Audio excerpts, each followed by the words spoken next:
क्योंकि दुनिया ते 3 प्रकार के इंसान होते हैं। ਉਹਦੀ एक कहानी थोड़ी जी सुना दीए ਤੁਹਾਨੂੰ, फिर कहानी तो जल्दी समझ आ जाती है कि एक बार 3 इंसान 3 आदमी अलग अलग नगरों तो अलग अलग शहरों तो एक जंगल में इकट्ठे हुए, जंगल में इकट्ठे हुए। हुण इंसान की सोच च फर्क कितना होंदा है। और जरा हुण तुसीं ये कहानी अच्छी तरह समझना और विचार करना कि तुसीं इन्हां तिन्नां चों किहड़े इंसान हो। बोलो समझदे हो कि नहीं? जिसले असीं पुछांगे पहली किस्म दे तां जिहड़े पहली किस्म दे होए हत्थ खड़ा कर दिओ, फिर असीं पुछांगे दूसरी किस्म दे जिहड़े फिर दूसरी किस्म दे होए ओह हत्थ खड़ा करिओ कि हाँ मैनूं पता मैं आ दूजी किस्म दा आ। तां जिहड़े तीजी किस्म दे होए फिर ओह हत्थ खड़ा करनगे कि हाँ मैं तीजी किस्म दा आ। बोलो ठीक हो, तैयार हो? कहानी ध्यान नाल सुणिओ। हुण देखदे पहली किस्म दे किहड़े है। सो ये तिन्ने ही इंसान, और पहली दस दी कहानी सानू ज्ञान देने वास्ते बनाई गई है। तिन्ने ही इंसान एक जंगल च इकट्ठे हो गए, इकट्ठे हो गए क्योंकि तिन्ने ही बड़े दुखी सी, अलग अलग शहरों तो आए सी, एक दूजे नूं जानदे भी नहीं सी। तिन्ने ही एक जगह इकट्ठे हो गए क्योंकि जीवन च दुख सी, परेशानी सी, इसलिए तिन्ने ही जने जंगल च इकट्ठे हुए अपनी अपनी परेशानी नूं लैके तप करने वास्ते। क्योंकि उन्हां तिन्नां नूं पता लगा सी कि जिहड़ा भी इस जंगल च तप करदा है ओदी तपस्या तो खुश होके परमात्मा उन्होंने वरदान दिंदा है, वरदान दिंदा है। और फिर जो भी उन्होंने परेशानी हुंदी है सारी दूर हो जाती है। इन्नी परमात्मा बड़ी ताकत दे दिंदा उन्होंने। हुण तिन्ने ही वो वरदान दे लालच विच जंगल च पहुंचे और तिन्नां ने बड़ी मेहनत की, तपस्या की। जदों तिन्नां ने बड़ी तपस्या की तो एक टाइम आ गया जदों परमात्मा की आवाज आई कि मैं तुहाडे तिन्नां दी तपस्या तो बहुत खुश हाँ, दसो तुहानू की चाहिदा है। तो तिन्नां ने हाथ जोड़े कि प्रभु बड़ी गरीबी है, बड़ियां तंगियां है, बड़ियां परेशानियां है, कुछ ऐसी कृपा कर, कुछ ऐसा वरदान दे कि साडे जीवन दी तंगियां परेशानियां तकलीफां दूर हो जान। परमात्मा ने कहा ठीक है आ लो। फिर कह के परमात्मा ने जदों कहा आ लो तो उन्होंने हाथ इदां सी, उन्हां तिन्नां दे हत्थां 'च एक शंख आ गया। शंख समझदे हो ना तुसीं? शंख आ गया। उन्होंने कहा प्रभु ये शंख दा असीं की करना है?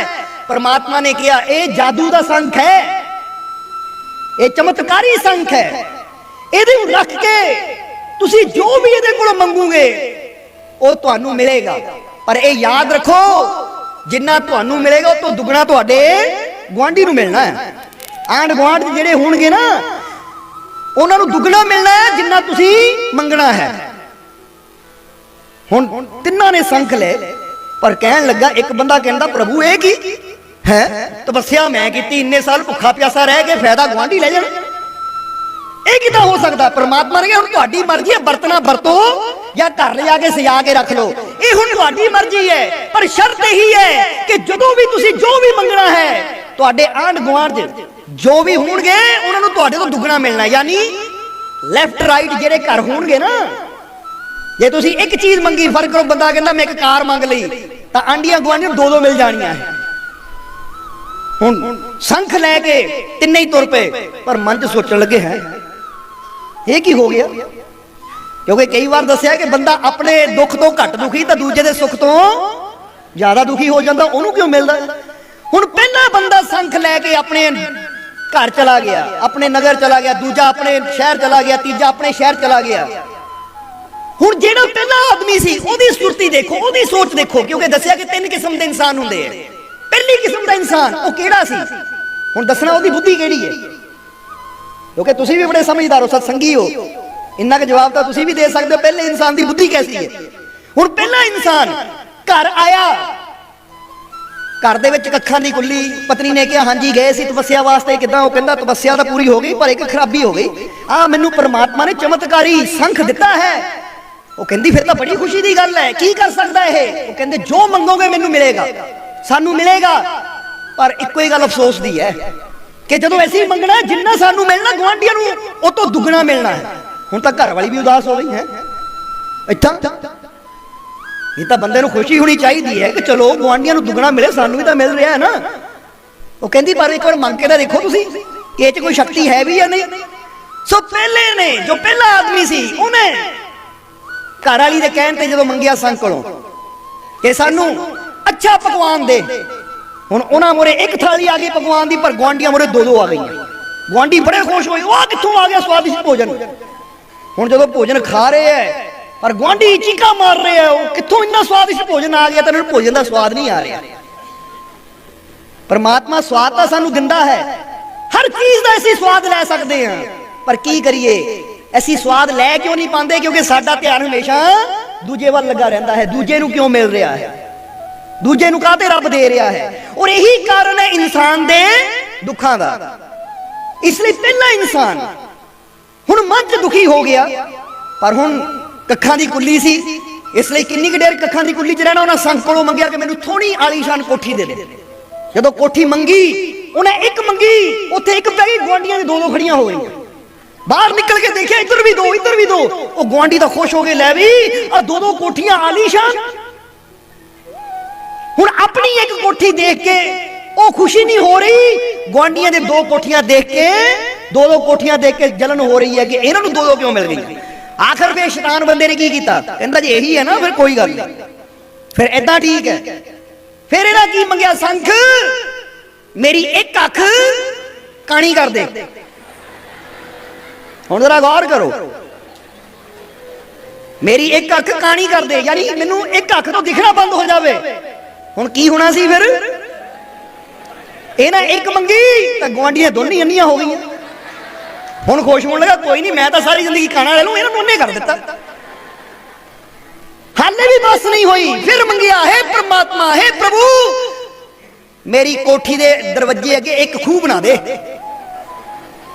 ਹੁਣ ਮੇਰੀ ਕੋਠੀ ਦੇ ਅੱਗੇ ਇੱਕ ਖੂਹ ਤਾਂ ਗੁਆਂਢੀਆਂ ਦੇ ਅੱਗੇ ਕਿੰਨੇ ਬਣਨੇ ਆ, ਦੋ ਖੂਹ। ਹੁਣ ਵਿਚਾਰੇ ਅੱਖਾਂ ਤੋਂ ਅੰਨੇ, ਅੱਗੇ ਖੂਹ ਨਜ਼ਰ ਨਹੀਂ ਆਉਂਦੇ। ਕੀ ਹੋਇਆ, ਉਹ ਵਿਚਾਰੇ ਖੂਹ 'ਚ ਗਿਰ ਕੇ ਮਰ ਗਏ। ਹੁਣ ਦੇਖੋ ਸ਼ਕਤੀ ਪਰਮਾਤਮਾ ਨੇ ਦਿੱਤੀ, ਪਰ ਇਸ ਇਨਸਾਨ ਨੇ, ਪਹਿਲੀ ਕਿਸਮ ਦੇ ਇਨਸਾਨ ਨੇ ਪਰਮਾਤਮਾ ਦੀ ਦਿੱਤੀ ਸ਼ਕਤੀ ਦਾ ਇਸਤੇਮਾਲ ਕੀ ਕੀਤਾ, ਜ਼ਰਾ ਸਮਝਣਾ। ਇਸ ਲਈ ਅਸੀਂ ਇਹਨੂੰ ਕਿਹੜੀ ਬੁੱਧੀ ਦਾ ਕਵਾਂਗੇ, ਕਿਹੜੀ ਬੁੱਧੀ ਹੈ, ਸ਼ੈਤਾਨ ਬੁੱਧੀ। ਇਹ ਪਹਿਲੀ ਕਿਸਮ ਹੈ। ਹੁਣ ਤੁਸੀਂ ਵੀ ਯਾਦ ਰੱਖਣਾ, ਤੁਹਾਡੇ ਚੋਂ ਪਹਿਲੀ ਕਿਸਮ ਵਾਲਾ ਕੌਣ ਹੈ, ਸਮਝਦੇ ਹੋ ਕਿ ਨਹੀਂ? ਕਿਉਂਕਿ ਜੇ ਪਰਮਾਤਮਾ ਸਾਨੂੰ ਕੋਈ ਤਾਕਤ ਦਿੰਦਾ ਹੈ, ਸ਼ਕਤੀ ਦਿੰਦਾ ਹੈ, ਤਾਂ ਉਹਦਾ ਇਸਤੇਮਾਲ ਕਿੱਦਾਂ ਕਰਨਾ ਚਾਹੀਦਾ ਹੈ, ਇਸ ਕਹਾਣੀ ਤੋਂ ਪਤਾ ਲੱਗੇਗਾ। ਹੁਣ ਆ ਜਾਈਏ ਦੂਜੇ ਇਨਸਾਨ ਦੀ ਤਰਫ। ਦੂਜਾ ਇਨਸਾਨ ਵੀ ਉਹ ਸੰਖ ਲੈ ਕੇ ਜਦੋਂ ਆਪਣੇ ਘਰ ਪਹੁੰਚਿਆ, ਹੁਣ ਘਰ ਪਹੁੰਚਿਆ, ਪਤਨੀ ਨੇ ਕਿਹਾ ਜੀ ਤੁਸੀਂ ਗਏ ਸੀ ਭਗਤੀ ਵਾਸਤੇ, ਕੀ ਹੋਇਆ? ਉਹ ਕਹਿੰਦਾ ਤਪੱਸਿਆ ਕੀਤੀ, ਪਰਮਾਤਮਾ ਨੇ ਸੰਖ ਦਿੱਤਾ, ਪਰ ਇੱਕੋ ਹੀ ਨੁਕਸਾਨ ਹੈ ਕਿ ਜਿੰਨਾ ਮੈਂ ਮੰਗਣਾ ਹੈ ਉਹ ਤੋਂ ਦੁੱਗਣਾ ਗੁਆਂਢੀਆਂ ਨੂੰ ਮਿਲਣਾ ਹੈ। ਤਾਂ ਘਰ ਵਾਲੀ ਕਹਿੰਦੀ ਟਰੰਕ 'ਚ ਰੱਖ ਦਿਓ ਬੰਦ ਕਰਕੇ, ਸਾਡੀ ਜਿੱਦਾਂ ਦੀ ਜ਼ਿੰਦਗੀ ਏਦਾਂ ਹੀ ਜੀ ਲਾਵਾਂਗੇ, ਗੁਆਂਢੀਆਂ ਨੂੰ ਨਹੀਂ ਦੁੱਗਣਾ ਦੇਣਾ। ਕੋਈ ਗੱਲ ਨਹੀਂ, ਅਸੀਂ ਘੱਟ ਖਾ ਲਾਵਾਂਗੇ, ਗੁਆਂਢੀ ਨੂੰ ਨਹੀਂ ਦੇਣਾ।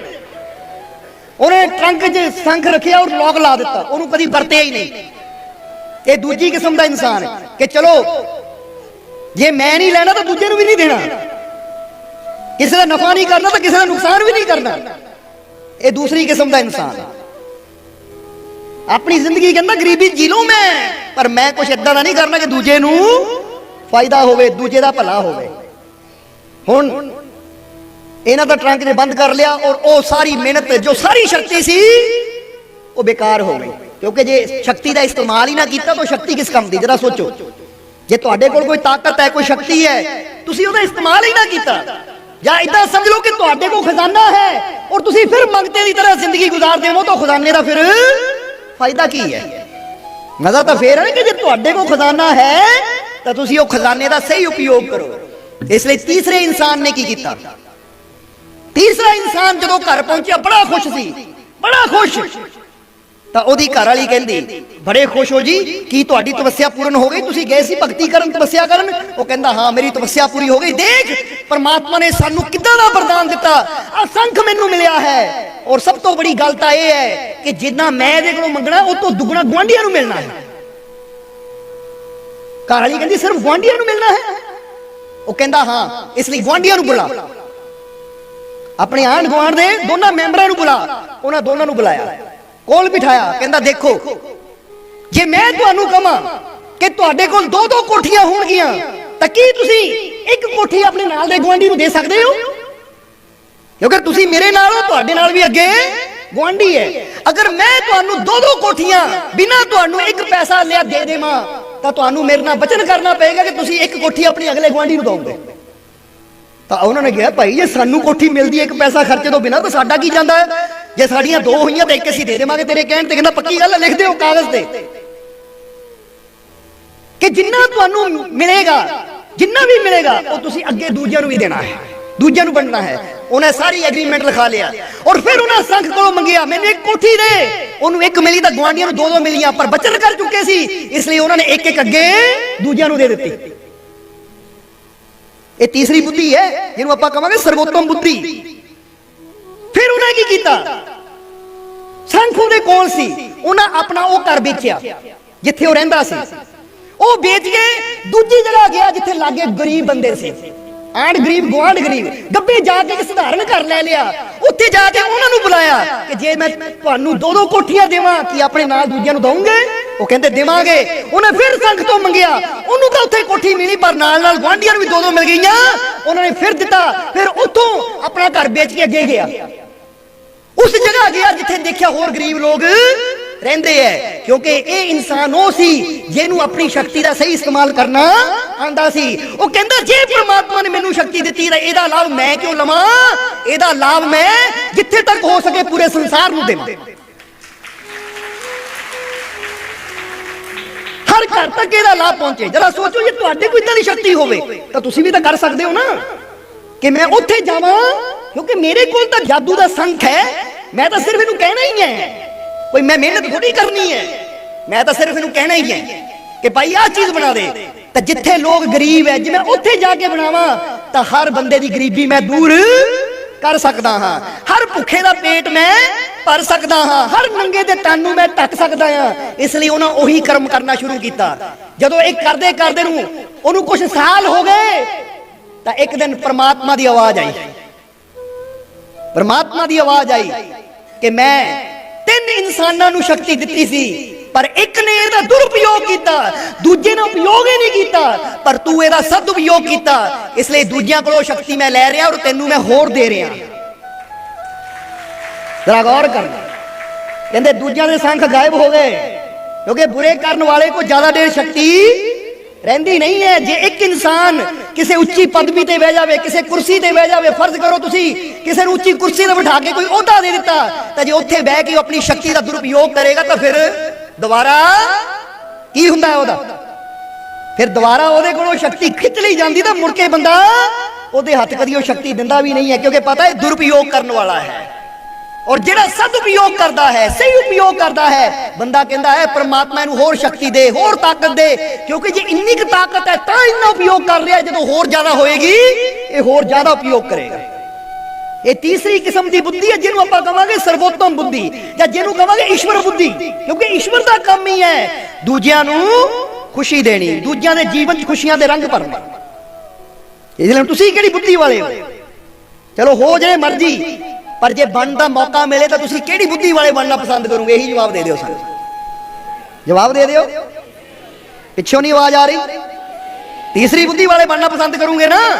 तो बस फिर अज तो यही असीं वचन करना है कि जिद्दां तीसरी बुद्धि वाले ने, जिन्हों आपां ईश्वर बुद्धि सर्वोत्तम बुद्धि कह सकते हैं, कि जिस तरह उन्हें फैसला कर लिया कि मैं जिथे भी जाना है कोशिश करनी है दूजियां दे जीवन च खुशियां लियाण दी, मैं कोशिश करनी है दूजियां दे जीवन च मुस्कुराहट लियाण दी, मैं कोशिश करनी है दूजियां दे दुखां नूं दूर करन दी, मैं जिन्ना भी कर सकदा, जिन्नी भी शक्ति मेरे मालिक ने मैनूं दित्ती है अपनी शक्ति अनुसार मैं चारों तरफ खुशियां फैलाण दी कोशिश करनी है, आनंद फैलाण दी कोशिश करनी है, शांति फैलाण दी कोशिश करनी है। और याद रखो जदों तुसीं कोशिश करोगे ना आनंद फैलाण दी, खुशी फैलाण दी, शांति फैलाण दी, जदों अज तुहाडी थोड़ी ताकत है तुसीं कोशिश कर रहे हो, वो मालिक देखेगा कि मेरा ये जीव अज थोड़ी शक्ति के बावजूद इन्नी कोशिश कर रहा है, तो मैं इहनूं होर ज्यादा शक्ति देवां ताकि इहदी कोशिश सफल होवे। सो तुहाडी शक्ति, तुहाडे जीवन च आनंद, तुहाडे जीवन च खुशी होर भी वधदी चली जाएगी जदों तुसीं दूजियां दे जीवन च खुशी भरन बारे फैसला ले लिया। सब्सक्राइब कीजिए सर्व संध्या दरबार कांटिया शरीफ चैनल को और बेल आइकन दबाइए मालिक जी के लेटेस्ट सत्संग की वीडियो को सबसे पहले देखने के लिए।